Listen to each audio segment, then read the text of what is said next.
住！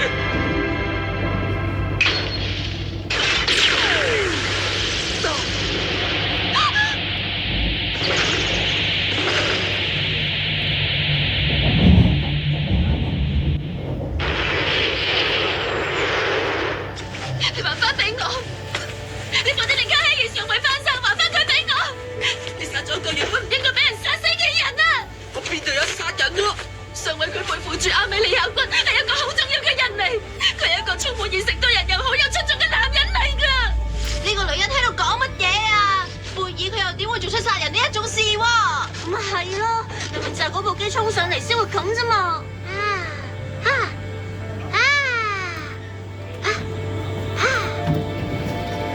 開咗一槍就可，個駕駛艙已經全部嘢溶晒。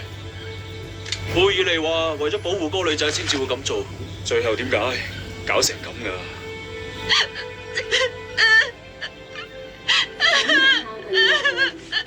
求下你將個駕駛艙變翻原本咁，令卡希兒翻生還翻俾我。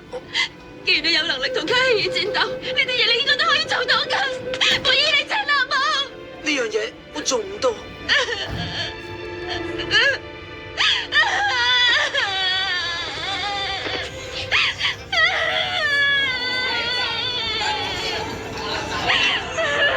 係，我聽到啦，德蘭森上尉，請你而家直接過嚟我哋呢度。